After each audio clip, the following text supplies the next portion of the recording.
Hello friends, welcome back to my channel. So ಇವತ್ತು ನಮ್ಮ ಚಾನಲಲ್ಲಿ ಪುಂಡಿ ಸೊಪ್ಪನ್ನ ಬಳಸ್ಕೊಂಡು ಪುಂಡಿ ಪಲ್ಯ ಯಾವ ರೀತಿ ಮಾಡೋದು ಅಂತ ನೋಡೋಣ.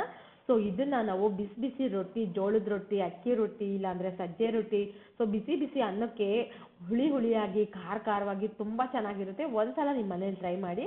ಸೊ ಇವಾಗೆಲ್ಲ ಪುಂಡಿ ಸೊಪ್ಪು ಸಿಗೋ ಸೀಸನ್ನೇನೆ, ತುಂಬ ಚೆನ್ನಾಗಿರುತ್ತೆ. ಈ ನಾನು ಹೇಳಿರೋ ಸ್ಟೈಲಲ್ಲಿ ಮಾಡಿ ನಿಮ್ಮ ಮನೇಲಿ ಫ್ಯಾನ್ ತಗೋಗ್ತಾರೆ.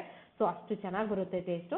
ಇಲ್ಲಿ ನಾನು 1.5 ಇಕ್ಕೆ ಆಗೋಷ್ಟು ಪುಂಡಿ ಸೊಪ್ಪನ್ನ ಸೋಸ್ಕೊಂಡು ತೊಳ್ಕೊಂಡು ನೀಟಾಗಿ ತೊಳ್ಕೊಳ್ಳಿ. ಅದರಲ್ಲಿ ಮರಳೆಲ್ಲ ಇರುತ್ತಲ್ವ, ಸೊ ನೀಟಾಗಿ ತೊಳ್ಕೊಂಡು ಪಕ್ಕಕ್ಕೆ ಎತ್ತಿಟ್ಕೊಳ್ಳಿ.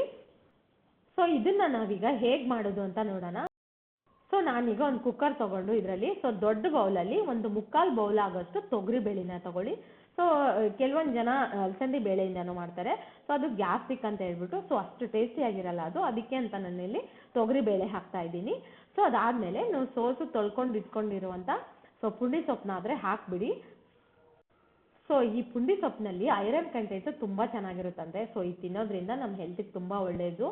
ಸೊ ಅದಾದಮೇಲೆ ನೀವು ಒಂದು ಗೆಡ್ಡೆ ಈರುಳ್ಳಿನ ಕಟ್ ಮಾಡ್ಕೊಂಡು ಹಾಕೊಳ್ಳಿ. ಸೊ ಊರ ಕಡೆ ಸಿಗೋ ಪುಂಡಿ ಪಲ್ಯದಲ್ಲಿ ಹುಳಿ ತುಂಬ ಇರುತ್ತೆ. ಸೊ ಟೊಮೊಟೊ ಹಾಕೋ ಅವಶ್ಯಕತೆ ಇಲ್ಲ. ಸೊ ಈ ಸಿಟಿ ಸೈಡ್ ಸಿಗೋ ಪುಂಡಿ ಪಲ್ಯದಲ್ಲಿ ಹುಳಿ ಇರಲ್ಲ ಜಾಸ್ತಿ. ಅದಕ್ಕಾಗಿ ನಾನು 2 ಟೊಮೊಟೊನ ಆ್ಯಡ್ ಮಾಡ್ತಾ ಇದ್ದೀನಿ. ಸೊ ಅದಾದಮೇಲೆ 10 ಮೆಣಸಿನ್ಕಾಯಿನ ಹಾಕ್ತಾ ಇದ್ದೀನಿ. ಸೊ ನಾವು ಖಾರ ಜಾಸ್ತಿ ತಿಂತೀವಿ. ಒಂದು ವೇಳೆ ನೀವು ಕಮ್ಮಿ ತಿನ್ನೋದಾದರೆ ಒಂದು 7-8 ಹಾಕಿದ್ರೆ ಸರಿ ಹೋಗುತ್ತೆ. ಸೊ ಇನ್ನೊಂದು ಇಲ್ಲಿ ಬಂದ್ಬಿಟ್ಟು ಪುಂಡಿ ಪಲ್ಯ ಜಾಸ್ತಿ ಟೇಸ್ಟ್ ಬರಬೇಕು, ತುಂಬ ಚೆನ್ನಾಗಿರಬೇಕು ಅಂತಂದರೆ ಇಲ್ಲಿ ನಾನು ಒಂದು ದೊಡ್ಡ ಅರ್ಧ ಗಡ್ಡೆ ಬೆಳ್ಳುಳ್ಳಿನ ಸುಲ್ಕೊಂಡು ಹಾಕ್ಕೋತಾ ಇದ್ದೀನಿ. ಇದರಿಂದ ಟೇಸ್ಟ್ ತುಂಬ ಚೆನ್ನಾಗಿರುತ್ತೆ ಪಲ್ಯ ಅನ್ನೋದು.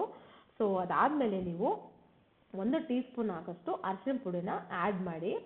ಸೊ ಪಲ್ಯ ಅಂದರೆ ಸ್ವಲ್ಪ ಗಟ್ಟಿಯಾಗಿರಬೇಕಲ್ಲ. ಅದಾದಮೇಲೆ ಇನ್ನೊಂದು ಏನಂದರೆ ಪುಂಡಿ ಪಲ್ಯ ಬೇಯುವಾಗ ಆ ಪಲ್ಯ ಕೂಡ ಸ್ವಲ್ಪ ನೀರು ಬಿಟ್ಕೊಳ್ಳುತ್ತೆ ಕುದೀತಾ. ಸೊ ಹಾಗಾಗಿ ನೀವು ಗಟ್ಟಿಯಾಗಿ ಆಲ್ಮೋಸ್ಟ್ ಗಟ್ಟಿಯಾಗೇ ಮಾಡ್ತಾರೆ.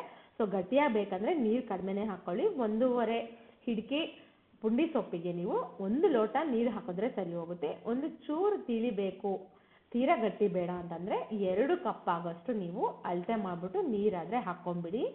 ಸೊ ಗಟ್ಟಿನೂ ಅಲ್ಲ ಹಂಗಂತ ತೆಳುನೂ ಅಲ್ಲ, ಮೀಡಿಯಮ್ ಇದರಲ್ಲಿ ಬರುತ್ತೆ.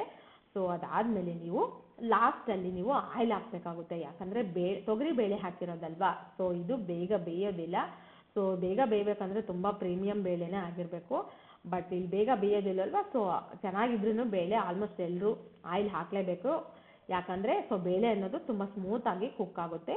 ಸೊ ಹಂಗಾಗಿ ನಾನಿಲ್ಲಿ 1 ಟೀ ಸ್ಪೂನ್ವರೆಗೂ ಆಯಿಲ್ ಆ್ಯಡ್ ಮಾಡ್ತಾ ಇದ್ದೀನಿ. ಅದಾದಮೇಲೆ ನೀವು ಕುಕ್ಕರ್ ಲಿಡ್ ಕ್ಲೋಸ್ ಮಾಡಿಬಿಟ್ಟು ಒಂದು 5ರಿಂದ 6 ವಿಸಲ್ ತನಕ ಬರಕ್ಕೆ ಬಿಟ್ಬಿಡಿ.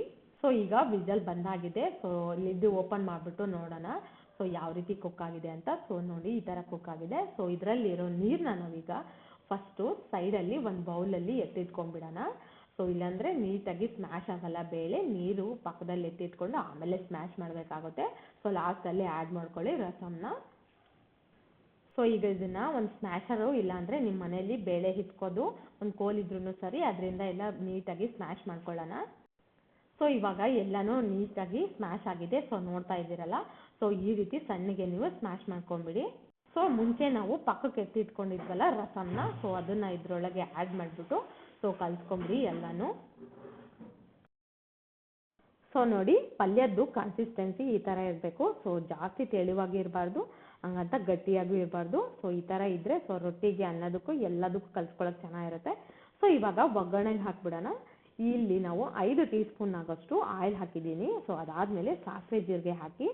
ಸೊ ಅದಾದಮೇಲೆ ನೀವು ಒಣಮೆಣ್ಸಿನ್ಕಾಯಿ ಹಾಕ್ಬಿಟ್ಟು ಒಗ್ಗರಣೆಗೆ ಹಾಕ್ಬಿಡಿ. ಬಿಸಿ ಬಿಸಿಯಾಗಿ ಪುಂಡಿ ಪಲ್ಯ ಹಂಗೆ ಅದ್ರ ಜೊತೆ ರೊಟ್ಟಿ ಇಲ್ಲ ಅಂದರೆ ಅನ್ನ, ಬಿಸಿ ಬಿಸಿ ತುಪ್ಪ ಉಪ್ಪಿನಕಾಯಿ ಹಾಕ್ಕೊಂಡು ತಿಂತಾ ಇದ್ದರೆ ಬಾಯಲ್ಲಿ ನೀರು ಬರ್ತಾ ಇದೆ ಅಲ್ವಾ. ಸೊ ನಾನು ಹೇಳಿರೋ ಥರ ಮಾಡಿದರೆ ಖಂಡಿತವಾಗ್ಲೂ ಅದೇ ಥರ ಬರುತ್ತೆ. ಒಂದ್ಸಲ ಟ್ರೈ ಮಾಡಿ. ಸೊ ಈ ರೆಸಿಪಿ ನಿಮಗೆ ಇಷ್ಟ ಆಗಿದೆ ಅನ್ಕೋತೀನಿ. ಸೊ ಪ್ಲೀಸ್ ಫ್ರೆಂಡ್ಸ್ ಸಬ್ಸ್ಕ್ರೈಬ್ ಮಾಡೋದನ್ನು ಮರಿಬೇಡಿ. ಹಂಗೇನಿಲ್ಲ, ಒಂದು ಲೈಕ್ ಮಾಡಿ, ಶೇರ್ ಮಾಡಿ, ಮರಿಬೇಡಿ ಫ್ರೆಂಡ್ಸ್.